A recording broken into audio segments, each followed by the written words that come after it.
Dr. Estela Rodriguez, or at Latina MD, welcome to Healthcare Unfiltered.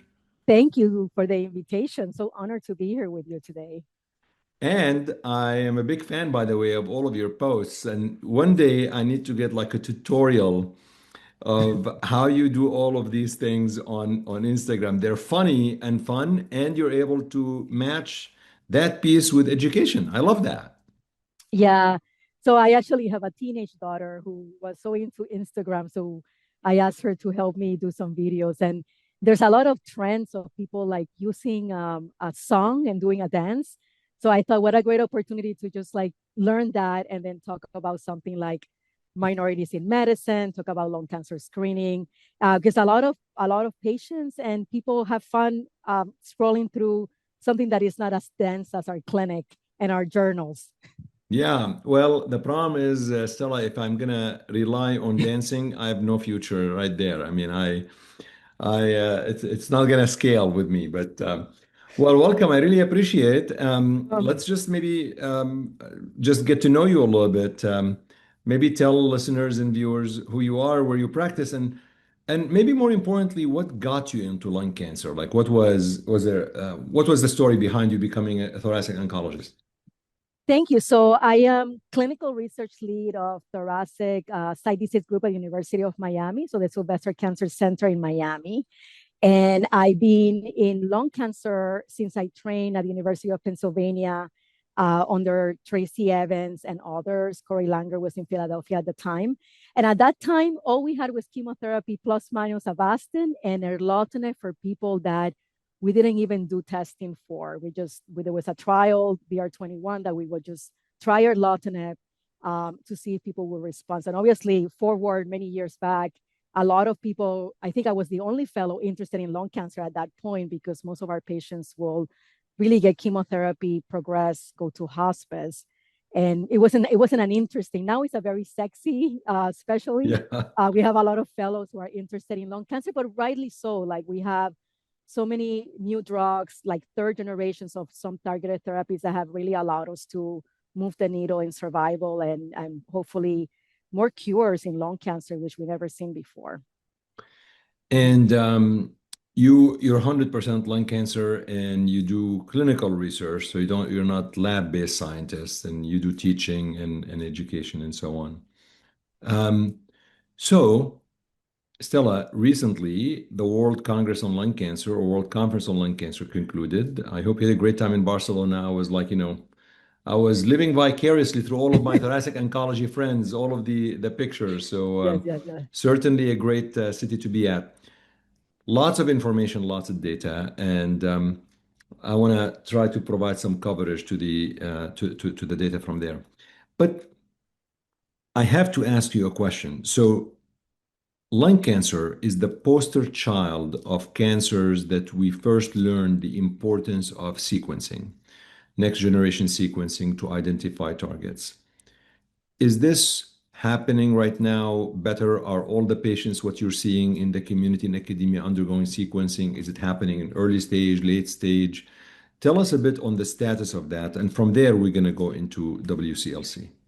Yeah, I mean, I think that at least locally in academic centers, or every patient will get either a liquid biopsy up front if they don't have tissue, or concurrent tissue and liquid biopsy. Because we believe, we've seen the data that not having that information up front really limits options, but also limits survival. So there's several trials that have looked at this, that if patients get this in a timely manner, you can make the right decisions for patients, especially with metastatic disease that can be rapidly progressive. So you could imagine patients that rapidly respond and those who don't. And if you miss the opportunity to find that target, you kind of miss the boat. So I think it's really, lung cancer has been at the forefront. It's 20 years since we known about EGFR mutations. Now we have several generations of these drugs, at least for some of the more common mutations, but we have 13 FDA approved biomarker driven therapies. Some of them are tumor agnostic. So we do have a program here for precision medicine. So even when we find mutations that we think are pathogenic, but there's not an FDA approval, we try to find an option for those patients, because we do believe that finding these oncogenic drivers is going to allow us to give better options to patients. Is it fair to say that the majority of lung cancer the majority of lung cancers do not have a driver mutation. Yeah, when I meet patients for the first time, I sit with them and I make a pie chart and I tell them a third of patients are going to have a driver mutation that I can pick a drug right now.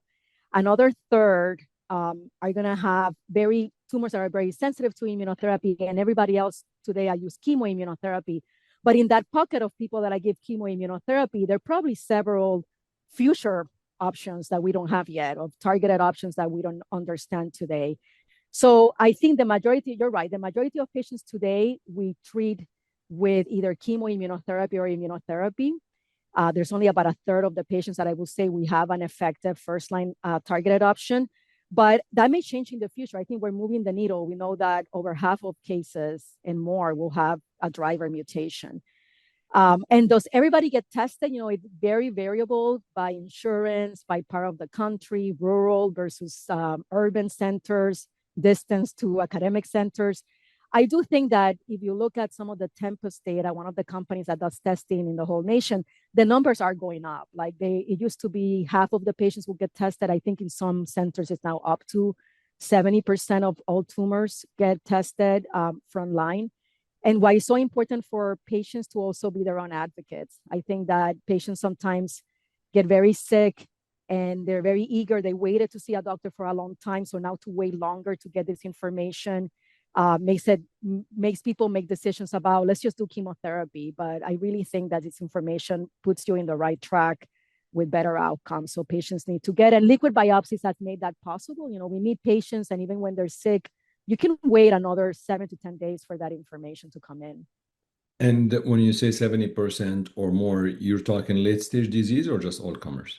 No, I think that's late stage disease. I think obviously we have new data for EGFR and ALK therapies in the adjuvant setting. I think the challenge there is that even if you have a lot of tissue because you had a tumor resector, there's not broad knowledge and approval of these drugs in the adjuvant setting. And many patients don't even get referred after surgery to oncologists. Yeah. So I think there's a missed opportunity here to look at these mutations up front. It's also expensive. Some insurance companies don't cover broad next generation sequencing at a time where you don't really use all that information. So if you get a whole panel in stage 1 to 3 disease, are you going to use that information? We're only for 2 mutations. Everything else you were going to sit on. So, we have to think of the cost of this test and how we're going to use them. But I do think, at least in my practice, that knowing all this information is like kind of understanding the tumor from the beginning. And if patients progress, you'll be very quick to make a change and add therapy. Okay. So you were at the WCLC, and let's start by what struck you. I'm going to start with early stage non-small cell lung cancer. So what happened there that is worthy of knowledge that affect, so many abstracts and data, but I want you to focus a bit on things that are close to clinical application or implication, that either practice affirming, practice changing, whatever struck you that is very important. We'll start with early stage non-small cell lung cancer. I have to say, in early stage, obviously we had data from the NADIM-2 trial, which is out of Spain. We're in Spain, and the group there had started doing trials on perioperative. First, they did induction chemoimmunotherapy. They presented data for adjuvant chemoimmunotherapy versus chemo, which, we now have data that immunotherapy helps patients in the adjuvant setting, in the perioperative setting. So that was confirmation of what is really a standard now in the United States to introduce immunotherapy around the time of surgery. What I thought was really memorable was the negative trials. And, sometimes you don't get the negative trials at the plenary session of many of these big conferences, but I think they're important lessons. And there were 2 important lessons. One was the ALCHEMIST trial that looked at crizotinib for ALK-fusion positive lung cancer. And this was a trial that took a long time. I remember 10 years ago, I was talking to patients about the ALCHEMIST trial, where they were going to, it was a cooperative trial. So an important trial led by the cooperative groups funded by the NCI, really trying to sequence all these tumors. And initially ALK was kind of identified by IHC, and then it evolved to NGS, next generation sequencing. So this trial in real time changed as the technology got better. And then what really happened is that they had to enroll 168 patients. And when they had just enrolled 166 patients, alectinib gets an approval in the adjuvant setting. So now you have a trial that took so long that patients, thousands of patients got screened to find these patients with ALK. Patients were randomized to crizotinib versus chemotherapy, crizotinib for 2 years. And what they found is that there was really not a difference because crizotinib is not the right drug in the adjuvant setting for this ALK positive lung cancer. We have a better drug, alectinib, that is not approved. So I think that was an important lesson about, how can we make trials faster? How can we identify patients with mutations earlier? How can we get that technology in the community? And how can we support cooperative trials so they happen in a timely fashion? So I thought that was a learning lesson. And now we know crizotinib is not the option. Alectinib is a better option. The other negative trial was the Pacific-2 trial that we already had heard about. So we know about Pacific-1, patients that had unresectable lung cancer, non-small cell lung cancer, get chemoradiation followed by immunotherapy with durvalumab or observation. And that was a positive trial. Patients have better survival at 3 and 5 years. So the next question was, why don't we give patients immunotherapy earlier on during the radiation? Can that really engage the immune system? There was all these ideas that doing radiation will take these tumors that were cold into hot tumors, and it would really engage more T cells. We would get better responses. And that was a flat negative trial. Again, a very large study from a cooperative group. And the message here is not that cooperative groups are not worth doing. I think the message here is that sometimes you think that if you had a positive trial and you move it up, you're going to get more, you're going to make it work better. And sometimes we're proven wrong. And we have to go through the process of these large phase 3 trials to show that. Otherwise, we will be practicing bad medicine. So I thought that was in the early stage setting. I don't think we had a lot of new drugs. I think we confirm immunotherapy in the perioperative stage for patients that have resectable disease. And then we heard about these 2 negative trials in plenary session. Is there anything in limited stage small cell lung cancer, which we would consider early stage, since we're talking early stage? Yeah, there was a trial that was a large randomized trial from Asia looking at hypofractionation versus conventional radiation. So that was a positive trial for hypofractionation. We already have some of that data. I think kind of getting more data from these international trials, kind of showing the concept in other populations is critical. And I think in limited stage disease, obviously now we know that that's another area where immunotherapy plays a role. So it's not only getting the radiation right. And we already know from the Adriatic trial that was presented now, previous ASCO, looking at durvalumab in the adjuvant setting after that limited stage radiation, we already knew that, but I think it was important to show that the radiation matters. Even in that trial, the patients that had hypofractionated radiation twice a day did better with small cell lung cancer. I think what's going to change the landscape on small cell lung cancer is that what we're going to talk about next. It's like, how do we find better systemic therapies? Because even patients with limited stage disease, even those patients that you did your best with radiation, and it's debatable if you should offer them prophylactic cranial radiation this day, but those patients will do better if we have better systemic options. For sure. Okay. Moving on to late stage disease or advanced stage disease, and we'll start with non-small cell lung cancer. What is happening in that in the arena? To summarize, by the way, in early stage disease, it seems there's nothing practice changing. We just keep doing what we were doing before, which is great. I mean, you guys have done amazing advances. Let's move to advanced stage disease or metastatic disease. So here's where, everything eventually will move to earlier stage, but you have to kind of start with late stage disease. And I think the trials that got all the attention were really this kind of like controversy about first line EGFR therapy. So this is data that was highly anticipated, that if you had patients with EGFR positive lung cancer that we know can do well with a targeted TKI like osimertinib, can you do better? And so we already have seen progression-free survival data from the FLAURA2 study, which was a very large international trial where they had patients that were newly diagnosed. They randomized them to chemo, carboplatin, pemetrexed with osimertinib or osimertinib alone. And here's been some kind of controversy because we also heard at prior conferences about a different combination of amivantamab that is more of like a targeted therapy, bispecific kind of antibody to EGFR and MET, that it also uses a combination strategy, but with another TKI called lazertinib. So we had these two drugs approved up front. So now we have patients that we meet, and we have to decide, do we treat them the same way we were treating them with osimertinib, because that has good survival data, at least at 3 years, or do we escalate treatment? And every time we escalate treatment on patients, there's more cost and there's more toxicity to the patient. So what is the risk-benefit ratio, and which of these strategies are better? So Stella, one quick thing about the FLAURA2 you mentioned. So it is randomizing first-line metastatic disease? With EGFR. So chemo plus OC versus OC alone? Yeah. Got it, okay.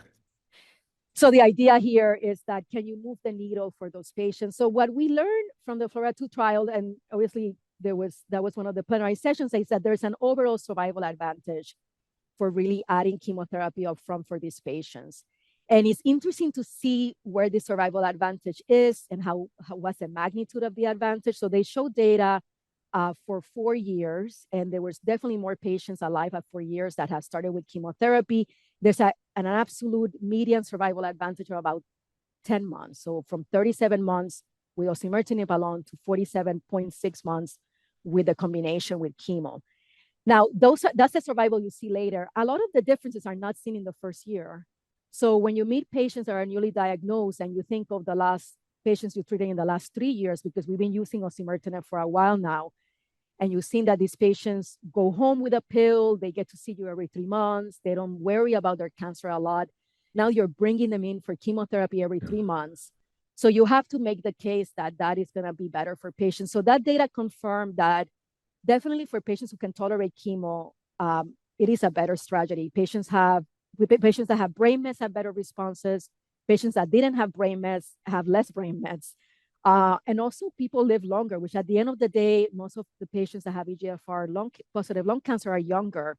And the number one priority for many of my young patients is like, I want to be here longer. I want to be cured. I want to be here longer for my family, for my kids. So being upfront, more aggressive in the treatment with this combination strategies is a big difference. And I think, we have to decide with the patients in front of us what toxicity is acceptable to them. So right now we have a strategy that is chemotherapy. So that's going to cause anemia. It's manageable, but it's going to definitely add fatigue, and patients have the time toxicity of coming to the center every 3 weeks. And then we have the MARIPOSA data that was not presented at this conference, but it's there. And it's also, we are awaiting median overall survival for that combination. And if that combination advantage gets you to a longer place, a better improvement in survival. What's the MARIPOSA? Remind us what the MARIPOSA. So the MARIPOSA data is this amivantamab, which is a drug that binds EGFR and MET. And the idea here is that you're targeting EGFR in a more profound way, and by targeting MET, that you will be changing the natural history of some of these tumors, because they're not going to get a MET resistance. And at the World Conference, they had a poster looking at the MET, how less likely you're going to be developing a MET amplification. But those numbers are still small, and I don't think we understand really what the true activity of that drug combination is, but it's definitely, there's another combination. So I think right now, when I came from this conference, now every time I see a patient with EGFR, I have to really convince myself, why am I using a pill alone on this patient? Why am I choosing not to upfront do the combination, which if you go by overall survival, combination strategies give you a better overall survival, better progression-free survival. So again, there's shared decision making here with patients about how they want to deal with these toxicities. And to me, has a lot to do with who the patient is and what they're willing to deal with. One drug causes more skin toxicity than another, and that's a difference for patients. But you're not really giving chemotherapy forever, right? You give chemotherapy for a while, and then. So that's a great point, because a lot of us have kind of negotiated with patients that, okay, we'll just do this regimen and then we'll stop the chemo. But the FLAURA2 protocol was written to continue. Now the average patient. The average patient had about 7 to 8 months, because imagine, people cannot really stay on chemo forever. But the protocol was meant to continue, and There are patients out there who are younger who could possibly continue chemo past 2 years, but the average patient had about 7 to 8 months.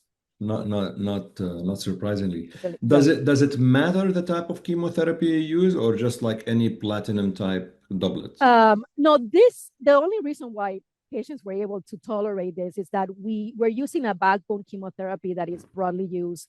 Carboplatin pemetrexed is something that patients can tolerate. Most patients can tolerate. Now, patients with renal insufficiency, patients with base anemia may have a difficult time, but it is, of the chemotherapies we give, it's a relatively easier chemotherapy. There's a lot of experience in the community using this chemotherapy. That was the only chemotherapy that was used in the protocol. Okay, so this is interesting.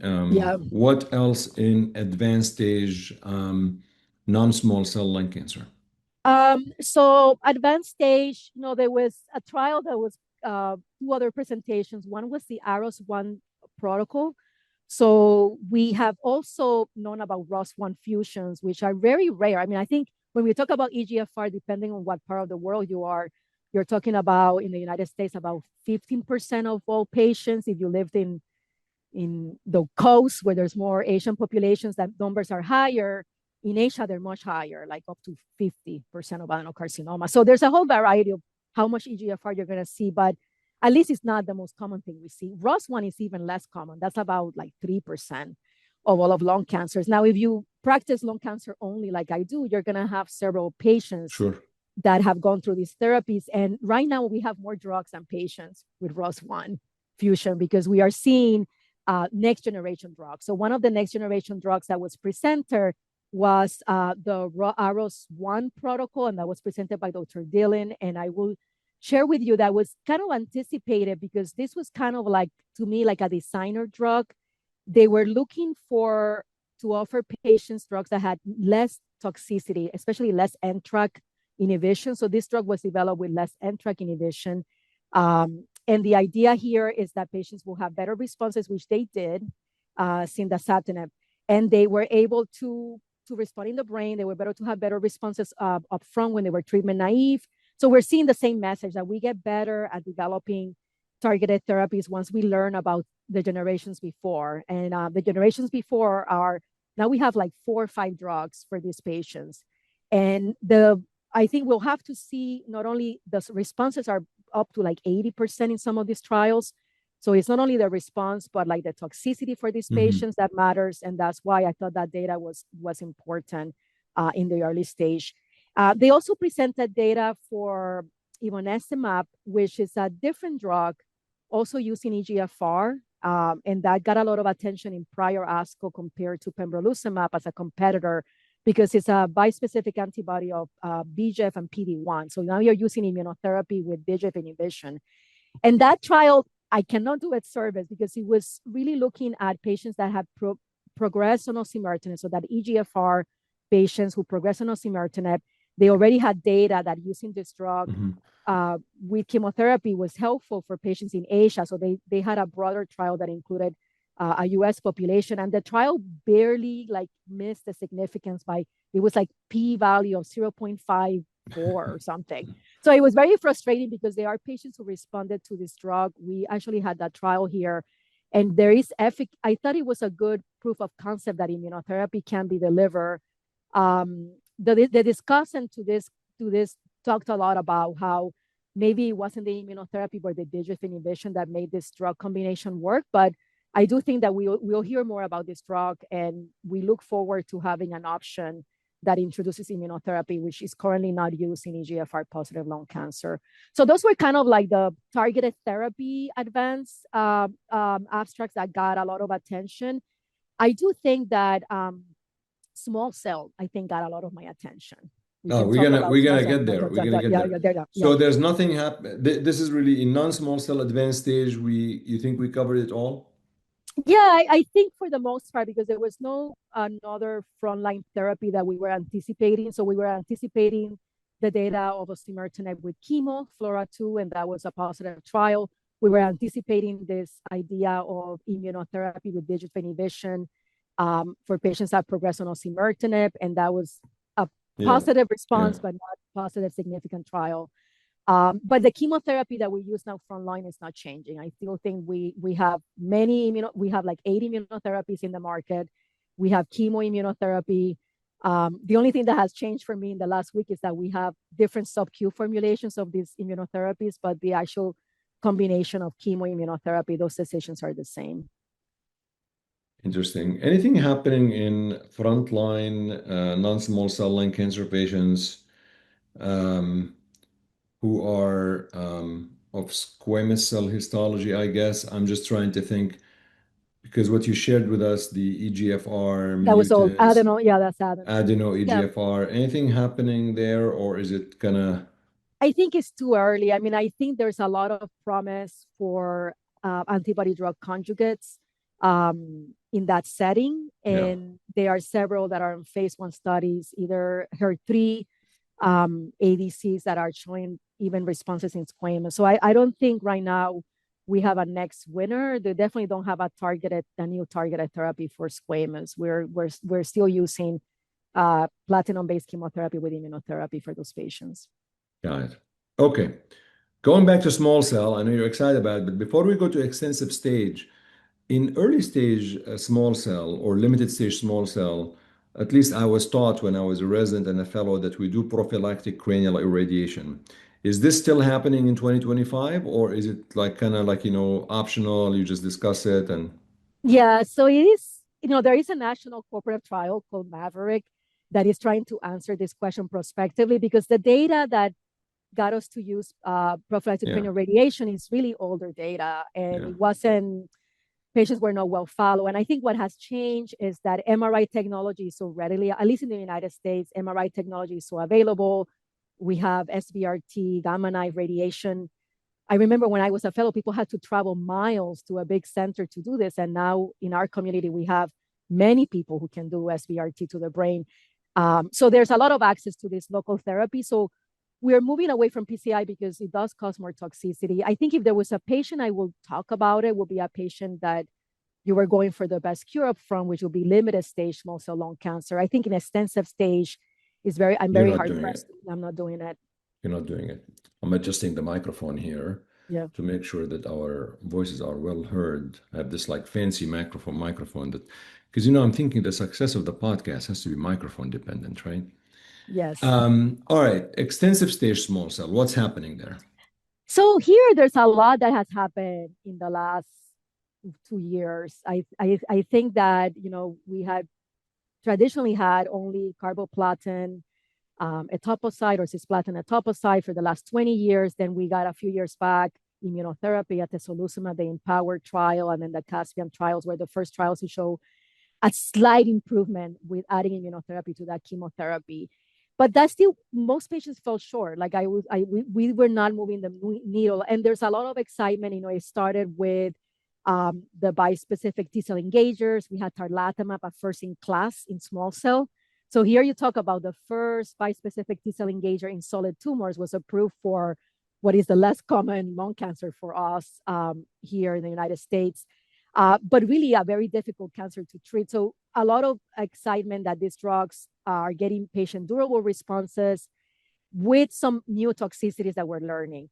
So I think what we saw in this conference was not only a little bit more data from the tarlatamab drug, but we also saw a lot of data for the next generation of drugs. And those are going to be really exciting drugs that are targeting different markers in small cell. So we never thought of small cell as a targeted therapy type of cancer, and it's really changing. There's different phenotypes of small cell that we have learned that are like a bit more sensitive to immunotherapy, but there's different markers in the small cells that can be potential targets. So we have trials and we had data from ID81, which is ifinatamab deruxtecan. So that's antibody drug conjugate to B7H3. And that has shown promising data in the phase 1, and there's a phase 2 trial going on.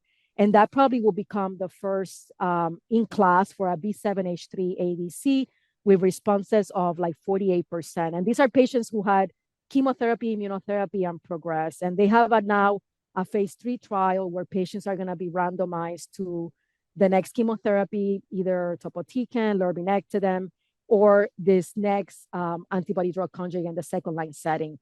And we'll see these drugs move to the limited stage, and we'll see them be moved to first line. Like there's already trials looking at chemotherapy with tarlatamab or chemotherapy with the next ADC. And that's not the only ADC. So the tarlatamab targets DLL3 as one of the T-cell engager. But you can also develop a DLL3 targeted ADC. So we're learning about all this, like these new drugs, but it's really exciting that you can develop not only an immune-mediated target, but like a payload-mediated target that introduces chemotherapy to these drugs. And all of those have responses these smaller trials had responses about 59%. So I think that was one of the drugs. There's another target, the SEC6. It's like from AbbVie 706. So that's another target. And they also had data, but these are small, less than 40, 50 patients. But I think just the fact that there were several trials presented in such a rare disease was very encouraging, because truthfully, in our practices today, especially small cell, patients never made it to second line therapy. Like most of the patients with small cell are older, they have multiple comorbidities. If they present with brain mets, they become the condition really early. So if they progress through chemoimmunotherapy up front and they're platinum refractory, we really didn't have much to offer. I think topotecan, irinotecan, those drugs cause a lot of toxicity, and many patients have chosen not to go down that road. Tarlatamab has changed that, but it's still a pretty difficult drug to give. You have to be admitted up to now to monitor for some of the toxicities, including cytokine release syndrome, and then ICANS, which is a neurotoxicity that in older patients can be significant. So it's not a perfect drug, as much as it's an exciting drug to offer patients. And I think definitely more durable responses that you can ever get with chemotherapy. We need better targets that patients can tolerate to kind of treat them earlier so that they don't progress. So I think that we are changing at tides here on small cell, where patients were basically had chemotherapy a few months, if they got lucky, a year and a half, and now we're going to have patients go to sequencing of drugs. So we're kind of moving to like the myeloma space where they sequence this and that. So we are going to be seeing this cellular therapies that will play a role earlier, and then we're going to have antibody drug conjugates to different targets. So we'll see which of these drugs are meaningful responses for patients. You changing small cell lung cancer to myeloma. I mean, that's unbelievable. I hope so. I mean, it's been. But the fact that you can sequence, that's what I mean. It's not that we're going to be, myeloma is in a different category, but the fact that you can think of sequencing different drugs that have efficacy to different targets is something we never had before. The biggest challenge with small cell lung cancer has been always like it's just so rapidly progressing that you need whatever treatment you're going to use after first line to work really rapidly, because you just can never guess, I guess, how rapidly the disease is going to progress and things of that nature. Yeah.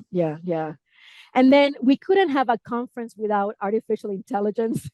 There you go. Now you're talking my language. Give it to me. Let's hear it. So I think in the second day, which they do surgical cases, and they had this interesting analysis on spread to the airway. So that's something that surgeons are very keen on, that when they see an early stage lung cancer, they could find the tumor through the airway. And there's data from the US and Japan that those small tumors that should do well, they don't do well if they have this spread to the airway. So there was an analysis of this Japanese trial that compared wedge resections versus lobectomy. But what the question that they were trying to answer is like, did the spread to airway spaces matter? And was there a surgery that was better to get rid of this spread through the airway, the STAS? And in that presentation, the discussant had images of AI. And I thought it was really interesting, because some of the debates about this marker of spread to the airway spaces, that you have to have a good pathologist that finds the microscopic cells in the airway. And that's going to be a lot of like, not all, like in the Japanese literature, it may be very well detailed. In the US literature, it may not be as well. So like, can you really count on this as a marker to decide on who gets more aggressive treatment? And then that's what I thought AI can play a role. Like it can harmonize pathology across the board. I mean, there was a lot of talk on AI. There was talk on AI lung cancer screening. Always. Yeah, always. They were stuck on AI. But I think this pathology harmonization in international trials and really kind of like raising the bar. So you can imagine, like, some of our academic centers have experts that only concentrate in lung cancer. So they can pick up these changes in tumors, but you could have surgery specimens in smaller centers where the pathologists are examining like 10, 20 tumors of different types. So there is going to be some expertise that is lost, and AI can kind of raise the bar, I think, in different settings, if that's going to matter. So excited, I think, for us to learn how to use AI. I don't think none of us are going to lose our jobs No, to no, AI. no. It's going to make hopefully jobs better and easier. Yeah. So we covered early stage small cell, extensive stage. We covered early stage non-small and late stage. Did we miss anything in terms of what happened at work line? Um, so, world long in Europe, it's an interesting place because, I think we have to talk a little bit about tobacco. And actually, one of the first presidential sessions was from Dr. Philippidis. It's like a public health tobacco control specialist. And it was a very passionate talk about tobacco control and legislation and policy in Europe. So that kind of captured my attention because I hadn't heard, I think in the United States, we still have tobacco as an issue, but the laws for tobacco control have taken hold in a different way than in Europe. And I think there's a lot to be done with that. So I think, tobacco control prevention remains critical. So that was something else that got my attention. There was also some data on mesothelioma. Last year, the last world long, or actually 2 world longs ago, we got the news that maybe surgery didn't improve outcomes as much as chemo. So there's been a lot of controversy of how to really manage mesothelioma. But one of the trials that got our attention was really using perioperative immunotherapy in mesothelioma. So if it works in non-small cell lung cancer, maybe it works on mesothelioma, and there's data for that. We need a larger trial, but I do think that for those patients that are going to go to surgery, and now they're going to be very selective about which patients get surgery, can you really improve outcomes using immunotherapy up front? And it's nice to see that there's a group of patients. We know about patients with sarcomatoid tumors, that the PD-L1 expression doesn't matter, but that's a group that is in Europe, predominantly they have more mesothelioma cases than we do in the United States. Oh, very interesting. Yeah. Yeah, I mean, I think mesothelioma remains an extremely difficult disease to treat. And I know that you try to do surgery when you can for early stage, but it's just, I mean, I've seen that with some patients. It's very, very frustrating and not that rewarding, frankly. Yeah. It seems like we've covered pretty much what actually is happening. Before I let you go, I mean, I want just your final thoughts about everybody, everything that was kept people talking about since ASCO 2025, about the timing of immunotherapy when you give immunotherapy in lung cancer. What's your position on that, maybe? And that would be a nice way to conclude the podcast. Yeah, so I mean, I think that data needs to be replicated. And this data came from a large analysis of patients in Asia that were getting, they were comparing patients that got immunotherapy before 11 a.m. and after 11 a.m. And there's a lot of preclinical data for this about your T cells in the morning and your immune response and how to optimize that. But you will need to replicate that because I wonder if there's some selection bias here about the patients that are getting immunotherapy early, like who are they? Now, one of the things that has changed, at least in the United States, we're getting this sub-Q formulation. So it would be impossible for us to treat everyone before 11 a.m. Right. It's not going to happen. But if we have more patients getting sub-Q formulations, we're going to be able to treat more patients earlier in the day. Does it matter? I mean, I think we have to see a larger trial. I don't know. We need a randomized. I mean, I couldn't understand. I got the data. I couldn't understand the logic. Like, is it really the T cells are that different between 10:30 and 11:30? Like, I guess, I'm not a scientist, so I'm a clinician at heart, so I'm trying to understand this. But I just found it intriguing, Yeah, I mean, I think that it could be not a causality, it could just be an association and other confounders that are there. Yeah.